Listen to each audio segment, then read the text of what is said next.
All right, here we are, criticalplay.org with me, Jeff Lawler, and Sean Smith. This is our third game, Yes. NES game that we're looking at. Today we're looking at Gun.Smoke, Gun.Smoke. That was for any potential copyright infringement. They added Infringement. the dot in there. This game comes as Capcom from 1988. It's a port from a popular arcade game, and it's a fun game. There are not a lot of there's some reviews out there.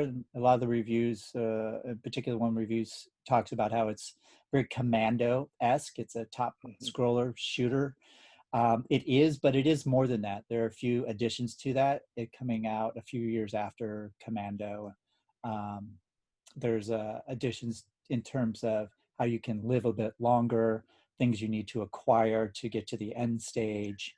And it's set in your typical sort of mythic, violent Western town. Hmm. It's got a lot of interesting characters, and Yes. you are one of those, as it says behind me, a rain of bullets Right. with the two death Two delivering death guns. delivering guns. Wow. Yeah. And that's what you do throughout the game. I found it quite enjoyable, though I think today, and Sean will speak to this also, that we have quite a bit to say about this, since this Yeah. is This more is in the wheelhouse of Sean and myself in terms of historical material. right. Yeah. Yeah. The game it actually is quite a lot of fun, despite its uh, fantasy environment. But I mean, and I guess this gets to kind of the meat of what we're here to talk about, which is, that's what all of these games are, right? There hasn't been a game about the West that is set in any kind of real Western world, right? That these Yeah, are cinematic. These are right because video games play so heavily on the cinematic. Even here, right? Which I would argue, I think that this is one of the first games that really tries to link a cinematic Western world together, right? So, like with the space shooters and Commando, you there's had no Boot real story Hill. arc, right? Yeah, But there's no story arc there. And so here, right, mm, Boot Hill is just two guys lined up shooting each other, yeah, right? That's the same as Gunslinger and these others. With this one, you've got this kind of scrolling game that allows for an almost open world environment that takes us from town to desert environment to Native American community to river to fort, right? And it gives this kind of weird sense of a yeah, cinematic Western story arc and of this kind of open world environment that when it was set as kind of a Commando style game, it was just repeating, right? It was the same yeah. scenes kind of repeated over and over again, and each level just offered a harder version of what came before. Here, at least, there's an attempt, I think, to try to create this kind of story arc, and and the soundtrack for it changes for each of the levels. Yeah, Right. yeah. It introduces that narrative right off the bat, Right. right? It gives you the Wingate gang has come to town, so in that it is set in that sort of even Right. sort of mythic uh, dime novel cinematic, the Mm-hmm. fiction of a fiction of a fiction. They're all relying on each other. Where you come into the town and you're the hero Right. of the town. It is set, interestingly enough, in 1849, so they're also playing on this idea of the gold rush kind of Right. thing. But it's I'm a weird, supposing yeah. it's like gold rush in Dodge City in 1849, all of all of which are problematic and bring in sort of mythical elements of the West. Um, but I found that interesting. Maybe they're just trying people would know that date versus like Yeah. 1872 or something like that. Right. Right. So it's Yeah. even No. this. 18. No one would be walking around with this sort of weaponry in 1849, Well, Um, no, especially the smart bombs that you can ultimately buy. With and Sean and I, we're not about the often, the realness. Is it historically accurate? Of course not. right, These are games and we talk about this, but in another sense, what's interesting is that sort of conflation and telescoping of even the mythos of the eras right, into something which then becomes kind of understood from the player's vantage point. right. And this is the introduction to the game. Can I do a voiceover in America? Sure. The year was 1849 in the small town called Hicksville, where the That one pioneers cracks me who up. worked hard. Can you pause it just for a second? Sure. So I mean, there's so much in there, right? Right, It says during the gold rush era, the pioneers, right, right. bringing in that sort of Turnerian pioneer spirit. Yeah, They're working hard. They're setting up here, and you even have the visuals in the background of kind of sort of a John Fordian Monument Valley, yeah. right? And Um, I like that he's coming into town during the sunset. Generally, they yeah, walk away into the sunset, right? Kind of this push further west in this cinematic world, right? And here potentially, he's, yeah. and And here he's he's arriving at sunset. just, Uh, just in the nick of time, maybe. yes, Maybe he realized there was nothing out there, particularly if this is 1849 gold rush area. He's already right. in California. I don't know where Yeah, this, I'm not sure where this. Yeah, but the geography is in California, yeah, but but I mean, it's still, again, the visuals are good. I enjoy it. I yes, like how they set it up, but um, we have this, like, it's like the pioneer on the frontier, civilizing it. mm, And but then there's always problems. Someone out there, like I had this quote pulled from a book about Dodge City, and Dodge City is always quoted as, was seen as being very violent, which it wasn't. There's a couple of fairs in there that got exploited, but as Joanne Monfra states, she says, if the Dodge City of myth and make-believe reassures the American psyche, it also incites it to celebrate a frontier past believed to have been brimming with aggression and murderous self-defense. Um, and that kind of sums up, like, when you right, get these Western genres, and even in this game here, you have to come in kind of like a Clint Eastwood in Fistful of Dollars or Pale Rider or what have you, right. and take on the town. Yeah, and this one, right, and this is Not the coming town, the out, Outlaws. right, the Outlaws in this instance, right, to save the town, to make the Right. town safe for the civilized folk that have taken. And I think if we let this run a little bit further, um, the sheriff has been killed by the Wingate gang, right? So There they you kill go. the Yeah. sheriff, Yeah. right? They killed the Yeah. sheriff and took over the Took over the town. town, and And your everybody. job as you enter into it, right, into this town, and I mean, it's amazing 8-bit frontier town, Yeah. with the dusty, right, road, the board sidewalks, some very stereotypical buildings that look exactly like you would expect them, right? Even the From a movie swinging, set. yeah, even the swinging doors on the saloon Yeah. here, that wouldn't protect much of anything. I always talk about that. And like you're not stopping anybody. No, They're also a little high up, but that's yeah, another they are. thing. It's gonna hit you in the head as you walk through the door. um, right, and so you get this kind of this lone gunman on a mission to, or lone. He's not really a gunman, is he? In this Well, case, he's yeah, right. I would say he's kind of the good. He's like The the good, yeah, Paladinian character, the individual American who's going to right the wrong. And right. I think in some ways it's the sheriff is gone. There is no law. They've There's killed no the law law, in this and so town, you right? need this vigilante American democratic individual justice to come in, Right, this masculine figure, even though you can't see him there. He right, looks pretty bulky in his 8-bit pixels, but he's gonna take care of it for the town. right. He gets better here. Let's let this Yeah. run a little bit further. Right. Every day. Yeah. Terrified people in Hicksville. Right. here's a lone gunman in the windy afternoon with the sunset behind him to save the town, to save the people of Hicksville from the Wingates, right? Yeah. And there you are, right? The town of Hicksville. And The name there too, right? here's your first, there's your first Are you goal. playing this, or is this? No, this is a playthrough. Okay. And you kill, and then you get the guys from the window, money bags Yeah. drop, and ammunition drop. Yeah, in some ways, it's Right. Red Dead Redemption 8-bit. Right. You get all your goodies you pick up, right?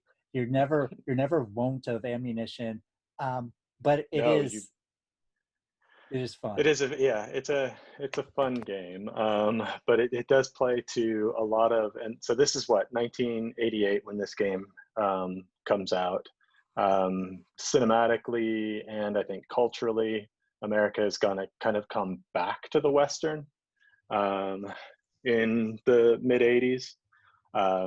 Right, this is the period of Silverado, Young Guns, Even and Pale a Rider. hundred, right? Yeah, Pale Rider, a Un- hundred other kind of. Um, Is it Unforgiven? Unforgiven, I think, is a little later, Maybe, but yeah. I mean, there were quite a few. Right around the time of this, you get Bronco Billy. I'm not sure how westerny that is, but right, Clint Eastwood and Sandra Locke. Right, The Mountain Men, Urban Cowboy, Death Hunt, Silverado, Pale Rider, Young Guns, Lonesome Dove. Urban Cowboy is an interesting Right, addition, but no, I but get it. Yeah, it's still right, play because what using the it's idea. representing, I think, in some ways, is this, right, this response, in some, this cultural response in some ways to kind of Carter era feminism and Reagan era masculinity, and these characters within these various westerns, right, represent this kind of, like, our cowboy president, this new masculinity that has arrived with the conservative shift in America and with the Reagan presidency. And I think in this game, right, is really the only Western game to emerge in this era, right? There, right, the Boot Hills and Midway and Atari's games had kind of disappeared. Those cabinets had become, right, eclipsed by other games. Most of the arcade games have shifted to kind of more commando-y, By the 80s, and yeah. yeah, and so this was kind of a return to the Western form for video games, and it broke one, and it broke kind of the mold for those commando style militaristic games, by bringing us a really a new kind of storyline that fit, I think, better with, I mean, well, maybe that's not true, because you still have the commando-y stuff that we've talked about before, but this kind of fit with a different set of masculinities, or a different way of kind of conceiving Americanness Yeah, in a game, right? yeah, I think it it uses, I mean, both of the sort of military commando and these sort of Western lone gunmen play on sort of individual masculinity, Mm-hmm. using weaponry as their cudgel for saving the day. Uh, this game, um, anytime there's something Western, it's very American automatically.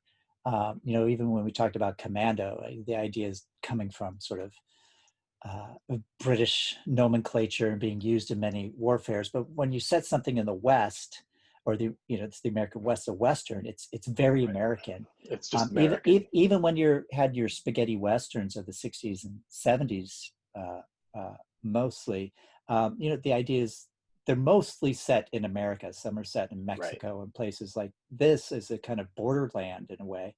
But you get it. The idea of the American West is Right. that split between the Turnerian individual, let's say, in the town, right? These pioneers out there, and the sort of Rooseveltian masculine figure who gets out there with a gun and And a horse bootstraps and it, a boot. Yeah. which is very Reagan-esque, right? Right. To lift yourselves up and make it happen by your own gun, which also very John Wayne. John Wayne. Yep. Yeah, John. Well, I and was going this to is say John Wayne, but I tried to stay away from that John phrasing. No, Wayne-ish. John Wayne, esque. whatever it is, he probably wouldn't like that, but he's dead and an John asshole. Ford-esque. John Ford-esque. Yeah. Um, so I mean, I think Capcom using Western in some ways surprising, not more, but maybe they're limited in what they thought they could do. Is everybody understands the tropes, whether Right. in Japan or Europe or the United States. They play well, and while the games like Boot Hill or even the games that were at Disneyland, the shoot 'em up or the early Right. shooters in the arcade played on those tropes, right? It took the Right. gun to quell the violence that was inherent in the uncivilized West, West to make it, and yeah, to make make it it ready safe for the for pioneers, everybody else. Yes. who were cowering when the law wasn't there. Which it is, people who do Western history, it's infuriating how, in some ways, how much those tropes resonate Mm-hmm. culturally. You cannot divorce. I mean, look at even the remake of Right. Westworld, from the novel Westworld, which is the same way the Western history plays out. It's a copy of a copy of a copy, and Right. Yeah. in that, it's all about people want to play the West, right? Right. Right. It's Because we've been beat down by, right? I mean, this is true, and even in something like Red Dead 2, right, where there's this constant narrative of the coming of industrialism, the destruction of the freedom and individuality that the West represents, and this kind of constant beating down of the human spirit by this overarching kind of consumer-oriented industrial power that's weighing heavy on, right? and it does, which it brings to some irony, which I'm always interested in. The West originally seen as a dumping ground in a Right. way, right? Put the Right. other people there, the Native Americans, we'll reserve them, right? It's that Mm. place, and then it becomes a place. Well, we need to civilize it, Right. and change it, but it was also an escape from the urban areas, the the cities, the the encroaching, right. immigrants, right? Those Right. people who were ruining what Right. was American built. I always think of that phrase from McCullough, where he says, "If you turned over the Brooklyn Bridge, it would say Right. made in Yes. America," right? But people, in some ways, saw the West as an escape from that, the Right. purity of it, even if they had no idea what it really was, which was what often led to creating this mythos around the violence Right. and the freedom of the And the white West supremacy and the white. and everything Yeah, that, right, that this is a place for white independence and the oppression of others, even if the reality of the West was an extractive space, right? Most of that extraction being done by immigrant labor, mm, and most of that extracted material going back right, to the to industrialize America and to create the right. cities that we're supposed to be reacting against, right? And so the narrative Yeah, of, we don't see we don't see limericks, the legacy of conquest, published I think first in '87, come right, into this, in anything. no, It doesn't come into this right, game, but it doesn't come into anything, really, except no, for historians in many ways, right, right? The no, That even whole like, extractive process in stopping or precluding people from becoming citizens who are the workers of right, the West, right? And right. then say it's purely American. Yeah. um, yeah, but again, I mean, think about what that would do to a game, right? I mean, I'd want to play it, right? This procedural about, right, about kind of industrialists and bankers going out west, speculating in land, hiring immigrant labor, importing them, shooting them, uh, keeping them from I, striking. See, it's kind a of like game. Ticket to Ride,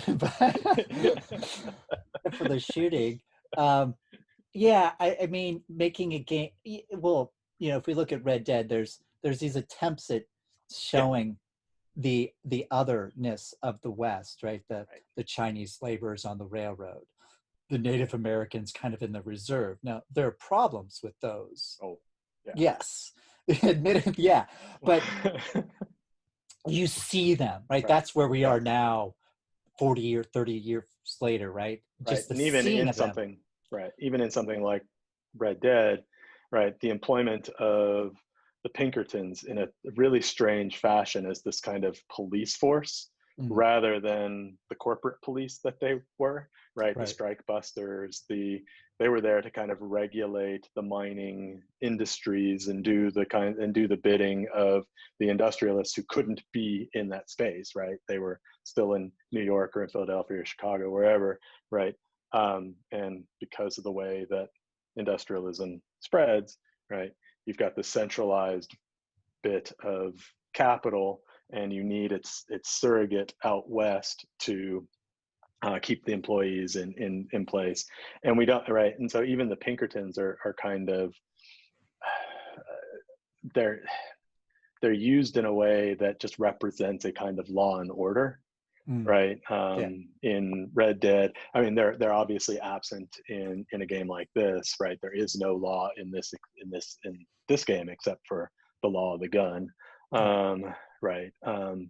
And yeah, and I've had so many problems with Rockstar. And at some point, we should probably talk about Red Dead, uh, We can right? do But that. they often get things right when they're doing things wrong, Yeah. right? And right, and I don't know if yeah, and we talked about this. I don't know if they're smart or if it's just that I think it's they've lucked accidental employment into yeah of often. kind of real historiography, where that's completely absent from and and and and and I don't think either of us is suggesting that it should actually be employed in games like this, right? Right. To expect a development house in 1988 to employ Limerick or White or No. any of the other new Western historians at the time would have been No. It ridiculous.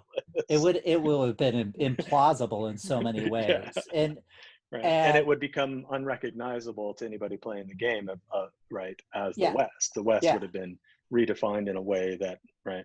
I mean, even in this, this is another West that's absent of gender, right? There except are for the very woman very who few sells you women, right, stuff. right, Yeah. and she's the only one, right, Mhm. and so there's a mistaken, right, kind of reality there, right, where woman is shopkeeper, um, right, and employed in business, Yeah. right, but she's there, I think, in many ways, facilitating civilization, right, as the myth kind of Yeah. plays to. We don't get in this game that we do get in many of the other westerns that will come after it, right? We get the sunbonneted saint here. We get right the shopkeeper woman who's representative of that kind of She's civilized homely world, right? innocence. Yeah. Yeah, and but we don't get um, right. We don't get the prostitute. We don't get the saloon girl, No. right? In this game, which I found kind of refreshing I in just some ways, yeah, right? I just don't think they knew how to incorporate it. Would have been Yeah, so ancillary as to be not fit the structure of of the mowing down story that people and they're trying to buying tell. something. Yeah. Yeah. Um, Well, unless she's reward, right? yeah, it So would I think that of would have been something really like awkward. well, no, but I mean, but I think of something like Tecmo Bowl, right? I Yeah. know that goes way out of this story, but right in Tecmo Bowl at halftime, right, you're rewarded with Yeah. these 8-bit cheerleading scenes, with women being thrown up in the air. Right here, you could have There been rewarded with a saloon there can there's no dance halftime in vigilante in justice. gunfighting. Yeah, Fair no enough. halftime. No timeouts when No timeouts, no you're halftime, unless you get a smart bomb. unless you get a smart bomb.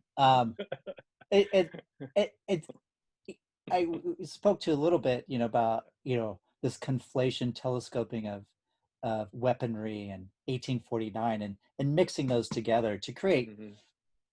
I think, in the term Hicksville, this their idea, they're innocent, right? They're out there, They're and Hicks. Yeah. they're Hicks, they're so far, which um, we also have but I like to get back to, but we also have Yeah. sort of the character types in the game when you go Hmm. through the levels, right?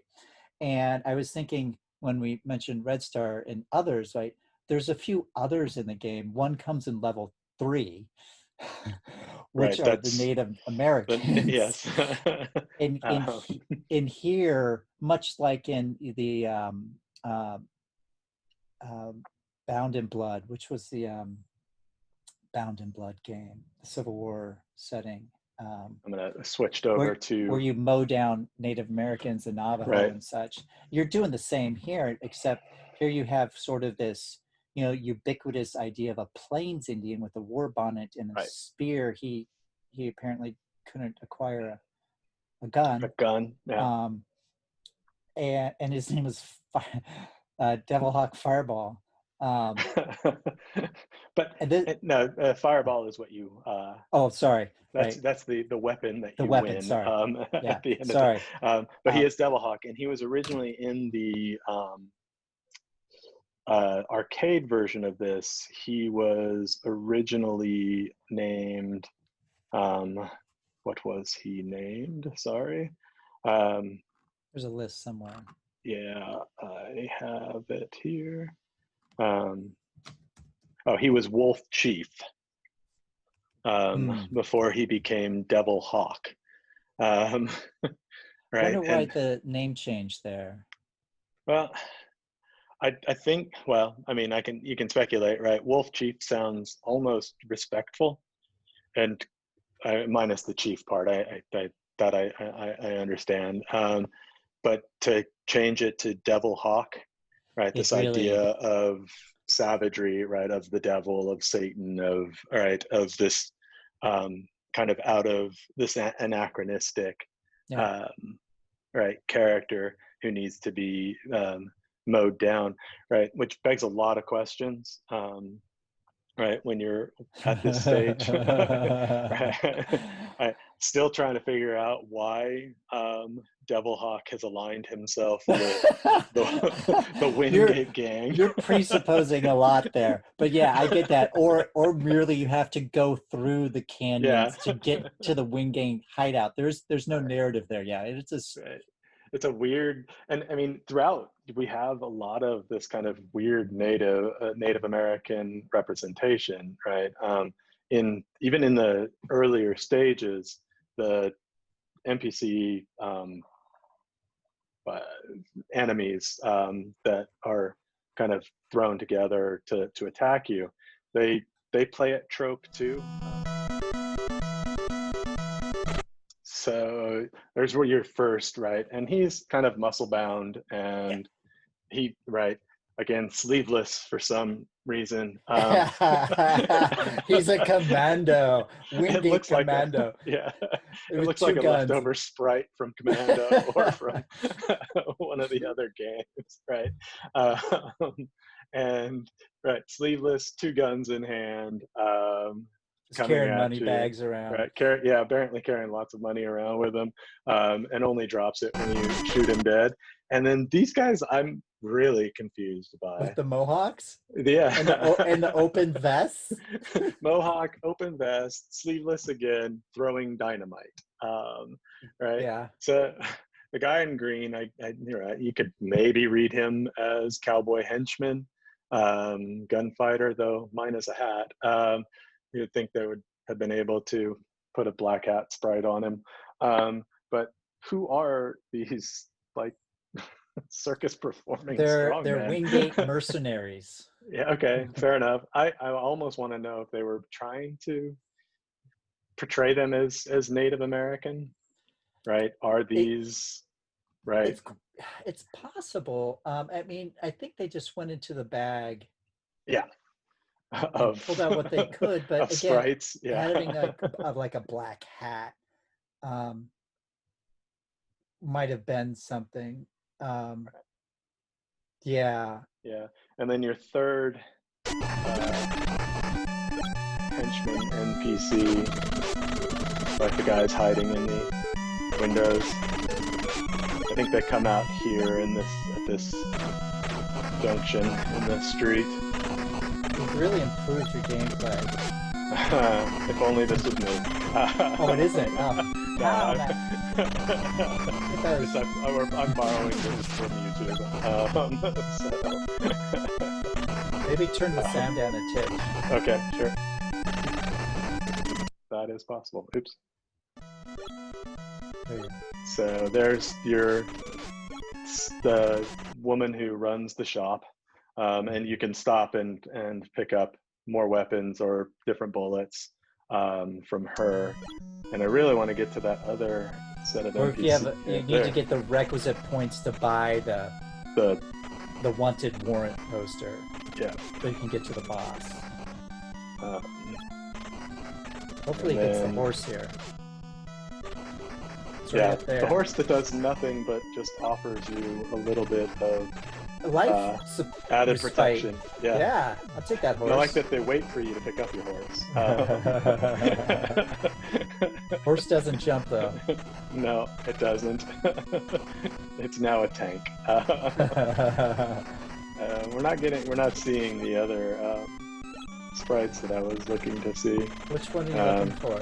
The guys in blue who kind of bounce across the screen. Yeah, why are they not? There he is. There he is. He's got your same outfit except he took the sleeves off.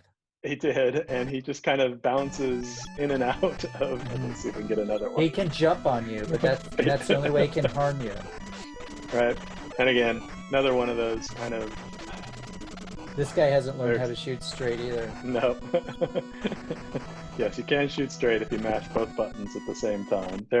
So where is he? Is he barefoot? Yeah, so are the Commando guys. They're barefoot too. Yeah. They're just so lawless. They don't even care. Yeah. Right. And at least this is one of the only sprites that has a hat, and he's wearing bandoliers. It looks like he's wearing bandoliers as well. Looks like it. Right. So, which in a kind of Western trope signifies Mexicanness in some ways. Yeah. Right. Because of the deep-rooted kind of notion of the badges. We don't need no sinking badges. Kind of early Western stereotype, right? Or where they're either lawless bandits or the Mexican community is played as lazy, kind of low sombrero, don't want to do much until the cowpoke comes and kicks them into gear, right? Kind of John Ford style. And here I'm wondering if they're playing with these NPCs on those tropes. So you have kind of you have white kind of American gunfighter, maybe Mexican, right? Or they had an extra ninja sprite from stage 4 and they just threw them in. It's a good point. Because in stage 2 you can get like these ninja stars that help your weapons. I don't know. Right. Let's stage. It's a fair point. You want to go to ninja? Yeah, well, I was going to go to Native Comanche American Village. Yeah, go to Comanche. Comanche Village, which is spelled incorrectly in the game. So,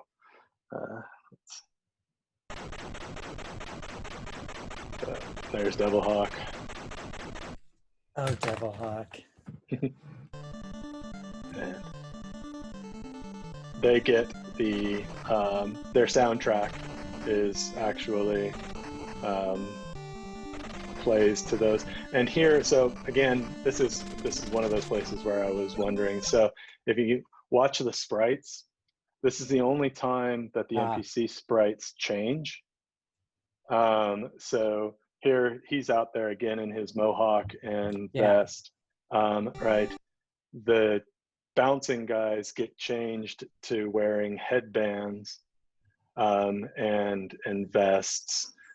So there's this kind of clear demarcation of Native Americanness in the stereotypes that these NPCs get that doesn't happen anywhere else outside of this Comanche Village scene. And again, I'll let you talk about teepees. That's okay. Well, right? And then the third sprite, which comes out as you get a little bit further along, right?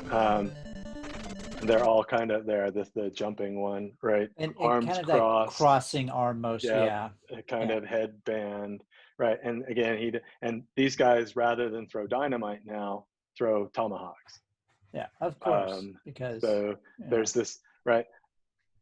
The only place in this game where there's an attempt to change sprite is here in the Comanche village, and it creates this kind of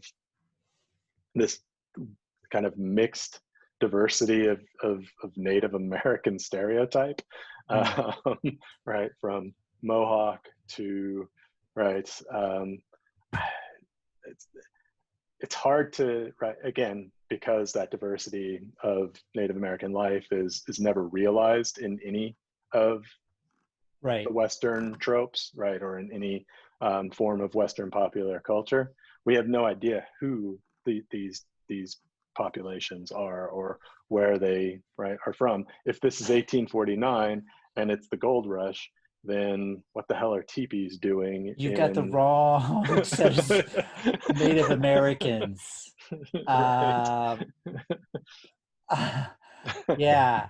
The Nicean or, but you know, if it's if it they say that it's a Comanche, and Right. so they're placing them kind of in this idea of a Fortean West of sort of plains-ish New Ish, but Mexico. then where is this gold? Um, Yeah, again, and I mean, yeah, right. they would have had Give me uh, a copper uh strike. Give me a right in a different era, and they would have had a silver. housing structures might have been similar for them as this, maybe not like that, but when you're yeah you're conflating. Some of them have mohawks, Right. like they're from an Iroquois band, and some of them are what they would have had is longer hair like that. Right. um but you mix them together, you take all your sort of tropes of Native Americans and you throw them in a bucket Yeah. and you just let them fall out, Well, right? and that dehumanizes them, and it creates, right, It's weird. It creates a a recognizable form for recognize, those who think this is what the right, West is, is but subverts them to just stereotypes. right. It Um, creates, right. And so, I mean, and there's nothing new in this, right? This is the same thing that Buffalo Bill's Wild West show did. It's the same thing that every right. Western does. Yeah. It's essentially the destruction of Native American agency within these games. And this is one of those places where, again, who, why are they acting out in this way, right? Other than trope. Well, Um, I think they're used, like you mentioned, Buffalo Bills. They're used to authenticate an experience, mhm, right? They're there. What is there may be wrong. You know, even Buffalo Bill does this in his shows. He uses various Native Americans to Sitting Bull and such to say, here's the real Native American. He was there. He's involved in these right. things, right? And therefore, this what I'm doing, what I'm reenacting, is real, right? And so you can do the same here. You say you're using them as an authentic thing, even though you Right. can morph them and change them, and somehow they're running around with tomahawks and mohawks and And it oh lends an good. lends an authenticity to the trope without, Yes, right, without without having realizing. to surface the realities of colonialism, the realities of the reservation system, Right. the Indian Wars, right? And again, this is a weird moment because you're predating, right, the late 19th century Indian Wars, um, right, You are if it's and 1849. Oh, but if it's California, you're not, California, right? right, You're having those Indian wars in but 1849, 50, in a much 51 different in a much different form. in That a was just in a much different form and some yeah very yeah I understand this, in a very different form and format. And I yeah. don't think they're even thinking that, of course. Right. But yeah, if it Um, is some weird place, gold rush 1849, yeah, then it the planes wars as such. Yeah. No, this is one. I mean, it's which is again, this is kind of what we keep leaning on with these conversations, right? Is that while these games aren't authentic or accurate portrayals of the West, and they never will be, right? What they do, especially for thinking about this pedagogically, right, is it opens up a conversation, right?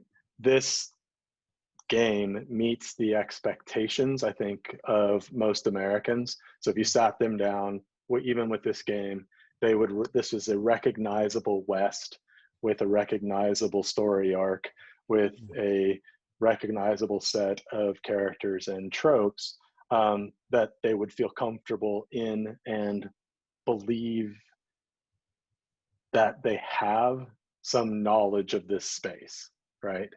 And what we can do with it is then question that knowledge, right? Question kind of the prior knowledge that both students and players bring to this kind of scenario and talk around the history that is a part of these scenarios.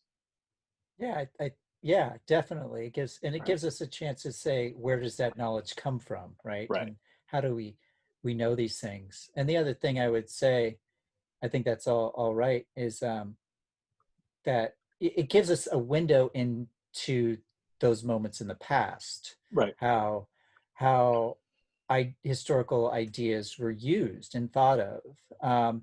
Again, historical accuracy aside, that's it in some ways not relevant, but how Mm-hmm. people were importing those ideas to create something that others could understand.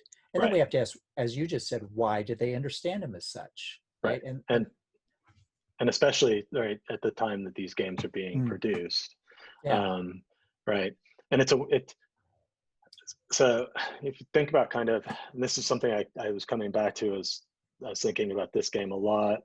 Right, so this is 1988. This is really the period where the Western, like we said, is coming back into kind of vogue, both I think as a means of making the Cold War probably a little more palatable, right? It's a much easier form of good and evil, black and white hats. America wins, exceptionalism is king, and it establishes a kind of an American exceptionalism that is familiar and feels good to Americans, right? yeah. And it's a storyline that's being revived at a time, at a transitionary time, right? Because the westerns of the late 60s and kind of into the 70s are kind of anti-hero westerns that play to almost a kind of more leftish set of politics about kind of the lone gunman is a different kind of lone gunman. Well, He's not a yeah, like McCabe conservative and lone, Mrs. Miller is, right? totally different. It's kind of an anti-establishment character Yeah, rather than and an establishment yeah, character, and right? and and spaghetti westerns by that point, by late 60s and 70s, had become American popular, and American actors were Right. playing these parts. Fonda and others were going in there, and Burt Reynolds even taking on roles because they were seen as growing, and all of their roles, and many of the spaghetti westerns themselves had these sort of uh, playing up Native Americans in some way, still Mm-hmm. tropey, but not, blending in sort of the idea of American exceptionalism, taking on those ideas. So yeah, you Right. have a lot of different things come out in the 60s, and so get to the 80s, and you get, we talked about him before, but you can't ignore Reagan and his, Right. his acting, his cowboy sensibilities. And this Um, return to a kind of 1950s Western that's mhm, rooted in Cold War, right? I mean, yeah, the 50s Westerns were also kind of this response to a larger Cold War ideology, or coming out in this kind of Cold War ideology or Cold War era in which the government, right, isn't bad, which is a really weird kind of sensibility, right? The sheriff is there. He's civilizing the lawlessness of space, and that goes away in the 60s and 70s and returns in the 80s. And I think we're seeing a kind of gamic representation of that here, right? Is a rather than a lawless character, rather than an anti-hero, what we have really is the justified homicide of right, at least within the game narrative, of both Native Americans and these bad dudes, right, bad hombres, who you're trying to, as the player, secure this space for the townsfolk who are without any right, who are being basically read as Yeah. white pioneer, Yeah. right? It's some So, ways Rio Bravo or any other right, John Wayne film that does this, and it speaks also to what we talked about with Commando a month ago. You know, in the 70s, you had several films questioning with Vietnam. You know, Deer Hunter, right, classic example, right? And you know, and in the 80s, there's this sort of reversion back to this conservative ideal of American individualism, and that if you merely pull yourself up by your bootstraps, um, right, then that's what you should do, right? right. um, and, it and goes that's what along you're with doing here. deregulation and everything. That's what. And here, Right. there's Devil Hawk. That is Devil Hawk, So this is your and boss. this is This your is as boss far as I've battle. gotten in the game. Um, Here. We can play a little bit of this boss battle because it's a little bit odd. Um, so there he is, right, throwing what appears to be magic fireballs. oh, Right, he yeah, has. Devil Hawk Fireball. He has, has magic, which I mean, I suppose, right, in the I, way that Native Americans are portrayed in a lot of popular culture, as mystical as and having, mystical, and yeah, having this kind of control over nature and right. the ability to harness it for, right, their own aims. And this, I guess, well, there he is no longer. You have done your job and put the bullet holes in his wanted poster. And then we go to Death Mountain and the ninjas, which makes, Which is just I don't understand. it's crazy. I mean, like I said, the only thing I could think of was leftover sprites from was Shinobi. Kung Fu, right? With Right. David David Carradine. Carradine, whose dad also played in. He was in Stagecoach. Right. It just bizarre stuff. But I think they're looking. You know, it is a Japanese company, Japanese game. I don't know. Maybe Right. they were just thinking, what would be an interesting level? What could we include? Because in some ways they're trying. Right. They include many different tropes, many different characters in it.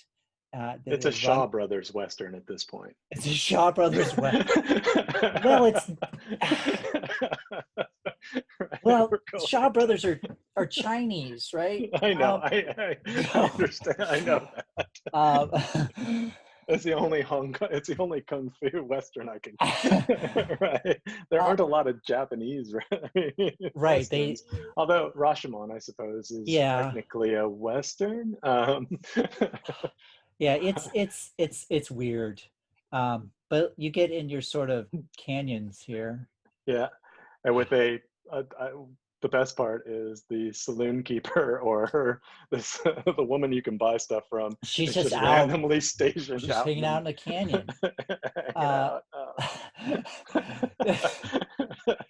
And and your gunmen up in the caves. These guys. Yeah.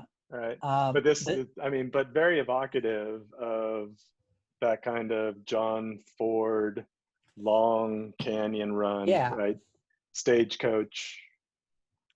You can almost imagine the stagecoach kind of running through this canyon with the enemies. In John Ford's case, it's always going to be Native Americans standing up on top of the hills, looking down on this. Yeah. Right? Who have command of nature again in those instances, right? Who have more command of the natural environment than do the pioneers or the stagecoach drivers. It reminds me too. Well, the scene I remember, uh, they get the calls Geronimo, like that. You're Right. gonna fear him, and it also reminds me of spaghetti westerns because there's essentially one or two canyons they went up and down and gunfights, and in there it would often be just other Mhm. individuals shooting down on you in that Right. canyon, and but Where you're, yeah, to you're in employ, this space of vulnerability, right? yeah, yeah, you're stuck, you're trapped, Yeah. and which seems there come the ninjas. Yes. Okay. It's a wild ride, but you know, I never I'm got trying, to this stage. nor have So, I, to be um, honest. But I've watched. There's a ninja right yeah, there, right? Who attacks with throwing stars instead of the sword that he's carrying. I also find that one's about to get hit with that bullet. Right, but yeah, so you can play a little bit of the. There are the ninjas who are mixed in with the other everybody. toughs, Western toughs, right? They're mercenaries. Yeah, They're pure and everybody just simple. works for the Wingates. Nope. Maybe, maybe there were. I remember the show Wild West Yes. um, with Artemis, and maybe there was like some ninja in one of those episodes. I don't know. It's so amazing. Um, really, so good. Um, right. Oh, and what you always Robert have to have, right? Conrad, that's who was in it. Yes, Robert Conrad was, yeah, in in Wild the Wild West. West, yeah. Yeah, yeah. I like that the skull of the cattle skull is there to make certain that we know we're In the in the West, in desert. in 1849. 49, yeah. Just a Maybe constant it's a reminder buffalo of skull, it could be a buffalo skull, and they have just stripped it so that the Comanche village can't eat for the season. They've or just it's an slaughtered all the alien with buffalo. horns. Maybe we're in Roswell. Yeah. So yeah, this is a it's something, this level, right? And it oddly breaks the narrative in a way that, right, is very kind of disjointed. Right, I almost kind of would have preferred to have seen, maybe if you're going to throw the ninjas in, to do it in kind of the first or second level, just so that it would, I don't know that it would feel Get it better. out of the way. Right. But yeah, maybe just to get it out of the way. Because They honestly, said, just say it. They serve no functional purpose purpose. other No. than someone at Capcom had Yeah. drawn some ninja sprites, So, and let's it get them seemed in. like a fun thing to add, Yeah. right? Is this in the original arcade port? Yeah. Yeah. The original arcade So game has ninjas maybe in it as in well. Japan it made some sense. Yeah. Right? um, Is yeah. a one of As their a kind own of, sort of tropes. I don't right. know. Yeah. And then the next level, right, once you've left the Death Mountain ninjas, it takes us into Death the, Mountain in a valley, by yeah. the way. Yes. It takes us into, well, those the canyon walls are Yeah. mountainous. Yeah, it should be Canyon. Death Death Canyon. Canyon. Then we go into the Cheyenne River, and here we fight This um, is the other guy's brother, just on Batman Joe. steroids. Yes. So The stage 2 guy. right, I don't. Right, and so here right, it's this kind of just Yul Brynner on steroids, right? This kind of He's Ukrainian.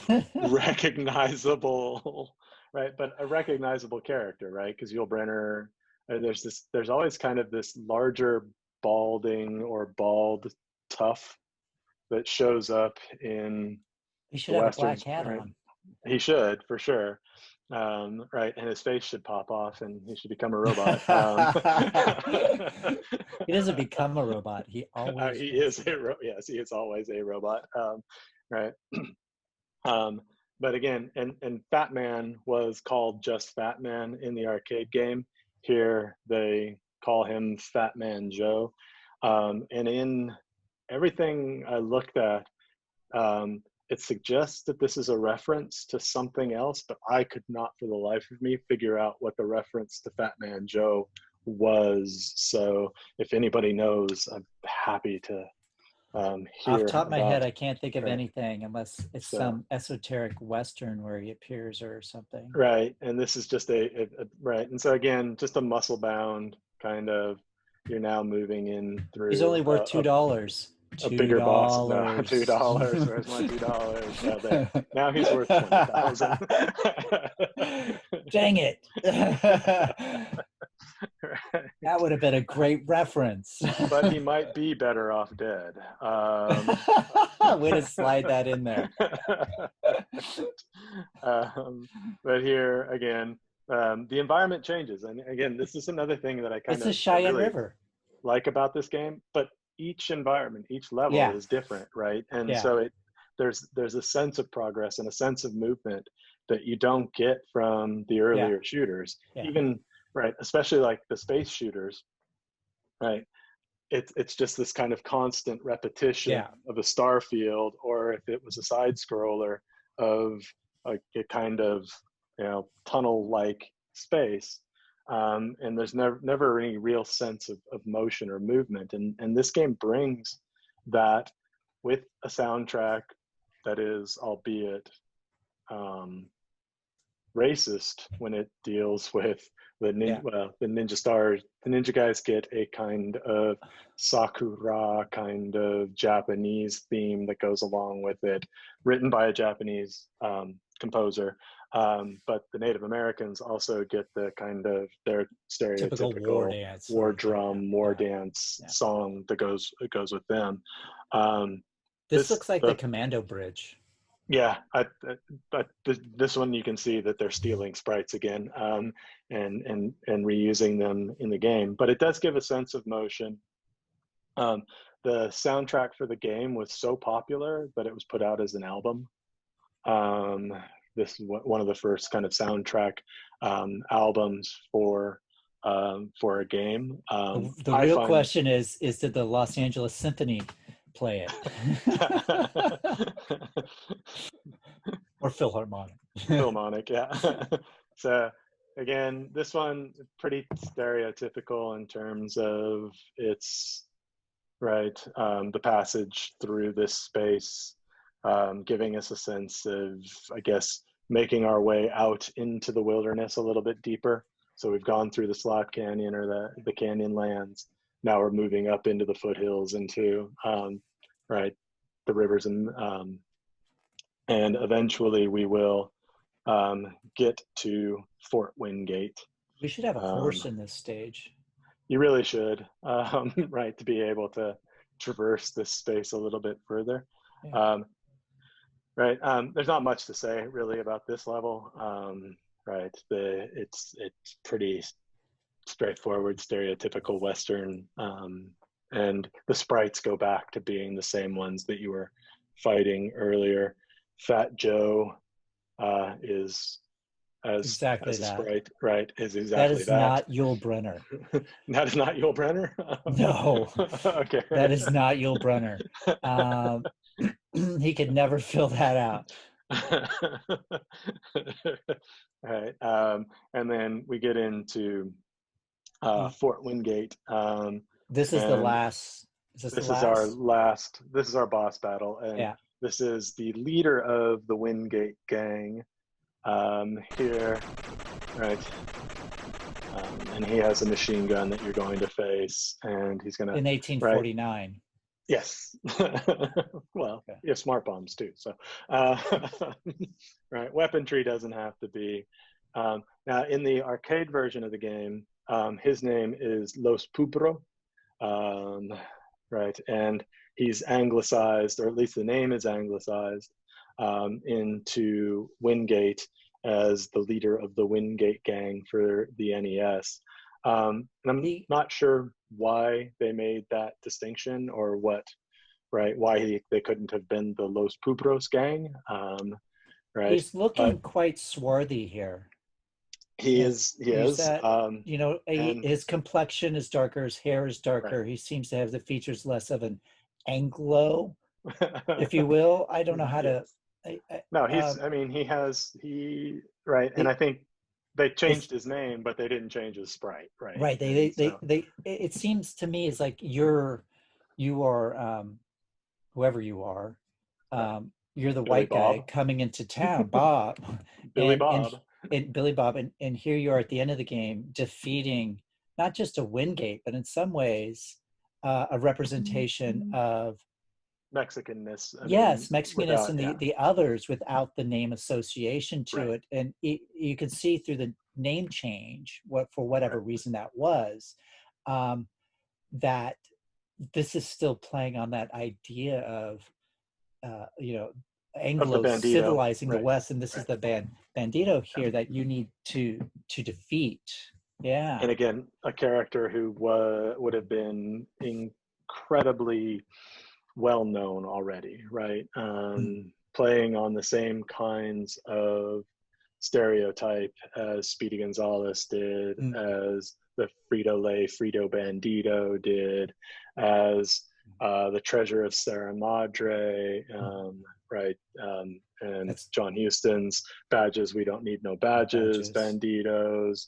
Um, and it had become such a trope by this period, by the 1980s, Yeah, right? And so recognizable that, right, as right kids on the playground, you could recite these when you played Cowboys and Indians, and right, that yeah, Badges, We Don't Need No Stinking Badges, which is a bastardization of the original one, that yes. comes, I think, from Blazing Saddles, No, right? the original The is from original Treasure comes from Treasure of yes, Sierra and then they Madre, but bastardize it in Blazing in Saddles, which Blazing most people Saddles, and quote. I Yeah, think that's the one that as kids we were quoting as well, yeah, right? And what right, and so even with the Anglicization of the name, we still have an obvious stereotype with the bandoliers across his chest, the turned down mustache, yeah, what appears to be a sombrero, and then the cheroot that yeah, he's yeah, chewing yeah. on there, Uh-huh. right? We know this to be kind of the the big bad, right? This is why the West is so dangerous, right? Because of men like him, these Right, lawless bandits who take right, who don't need badges, who don't follow right. right And codes this, of moral codes of which conduct in any which way. in an odd way, I mean, it plays into sort of the history, Right. which at the time was a false history of, particularly in Texas, of many Texans in the 1850s, 60s, 70s, 80s, the fear of sort of the borderland Mexicans and Native Americans. Right. Whether they were should have been feared is a whole different story. It was the fear of, again, that other who was non-Anglo, who represented something that they Texans and others thought they could take away Mm-hmm. from them, mainly cattle and land and the Right. resources. And so they became demonized, whether they were villains or not, which they were not normally. It was mostly Right. Texans through Texas Rangers and other vigilante groups that went out and harmed Mm-hmm. those other groups, right? Right. So, And if we're talking 1849, then we're well, post Treaty de Guadalupe Hidalgo. We're yeah, talking about the securing of Mexican land for white ranching, right? If we bring this to California, we've already seen the wholesale removal of most Mexican people from cities like Los Angeles and San Francisco, or at least white vigilante violence perpetrated against them in an attempt to move them out of positions of power and out of the centers of commerce, right? And so, I mean, I suppose in that regard, right, going into his fort and shooting him up is more accurate than not. yeah, in an odd way. That's the thing, right? Right, It's in a sense accurate, but is paying homage in the wrong way, right? right, These were crimes committed yeah, against these yeah, these individuals who didn't commit crimes or committed crimes just like anybody else would right. have, which was, rarely. Um, it's mostly people had to fear the vigilante Well, justice and or right, the U.S. Army acting as a guise for that justice in some right, ways. yeah, and Well, and yeah, and I mean, again, there in the 1980s, right? That idea of the army coming in to be part of the savior within these Western communities, along with the lone gunman, right, makes a lot of sense because you've got this kind of government, right, who's doing good by its citizenry, the lone gunman who is taking the law into his own hands until the government can come in and secure that civilization, right, as a kind of stopgap. And I think, right, from a kind of 80s perspective, right, the Western and the way in which the Mexican community is treated within Westerns also kind of represented a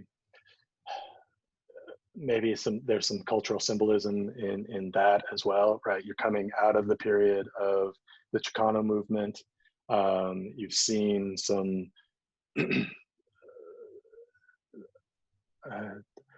quite a bit of advancement in terms of power and political ascendancy within the Mexican community.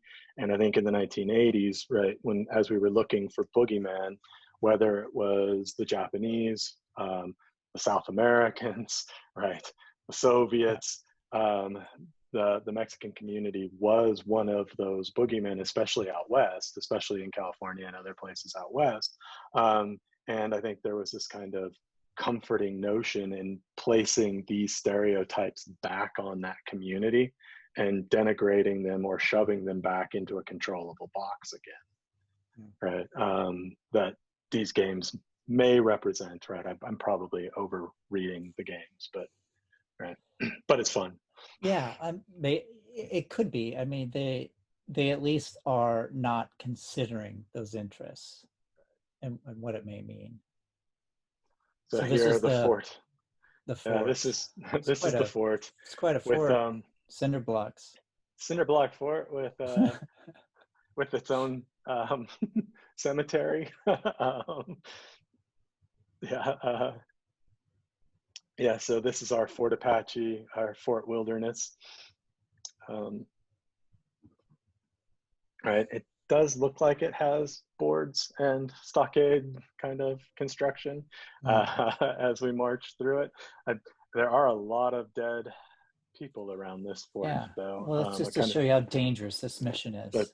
And how dangerous the West was, right? Yes. Yeah. One wrong step and you could be just obliterated by just in case someone's watching this.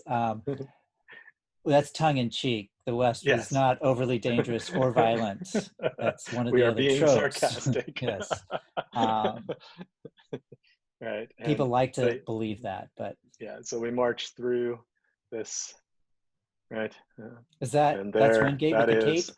That is him. Yes, that is Wingate or Los Pubro with the cape and the Gatling gun. Right. It's a close approximation to be shooting someone with a supposed Gatling gun. Oh, it's pretty, yes, and it, right. So you can see how quickly that Gatling gun, I think it went down pretty easy. This player's experienced. Yes.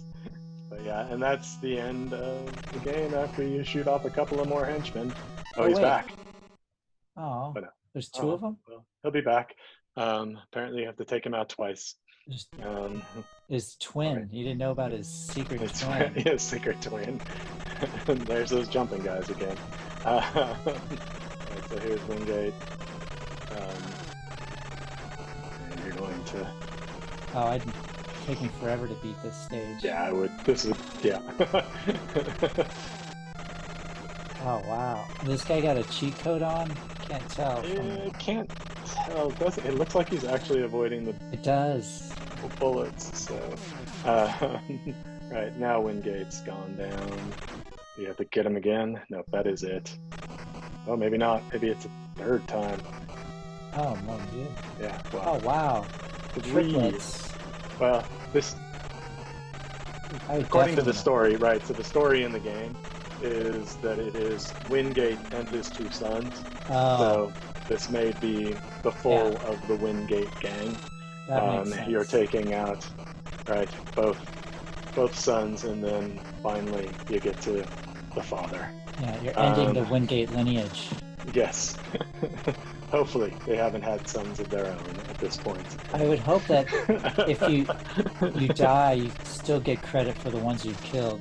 Killed. Otherwise, man. Yeah, this is why I don't play toward the end of these games. There he is. He has been taken out, and your reward for the end of the game is right. So the end of the game, what you're rewarded with, riding out of the town and into the sunset, and you have become the thing of legend, right? So the gunman who arrived with the sunset into the town of Hicksville has defeated the Wingates. His braveness and skill has saved this town. Long after the gunman has left the town, people in Hicksville still remember I wonder if they one built a monument brave to him. gunman. There he is. Oh, Lone Ranger. Right. He's got the The same beautiful color sunset as Lone Ranger, still right? reminds the people of the one brave gunman and how he saved the town of Hicksville. On his fifth horse, because 4 of them were shot. Shot. Right, but a game, right? I mean, that in so many ways actually has a narrative, right? Yeah. Yeah. A true narrative that plays out throughout the game. Yeah, for me, this was one of the better of the games that we played so far. Yeah. Just in terms of being something that, right, felt almost modern in a way that a lot of the earlier NES games didn't. So Yeah. The little bit of narrative helped, gave it a sense of something, even though we've right, taken apart the narrative, just having that arc and structure. and I wonder, and I think this is something we've kind of alluded to, that narrative that we're claiming, or I'm claiming for this game at least, is both built into the game, but it's also, I think, part of just the ingrainedness of the Western trope, right? Yeah. And the Western mythology, so that Yeah. you can apply that narrative on top of a game that doesn't have dialogue, that doesn't do anything but move you through a space, right?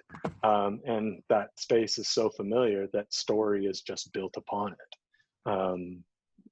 Right, an inaccurate story, obviously, but one Right. that is very recognizable.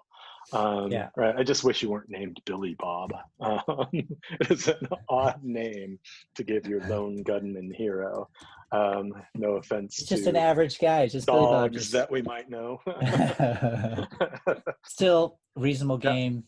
yeah, fun game. Gives us a lot to talk about. Yeah. Right. I think the only boss that went missing from this game is the kind of corrupt banker.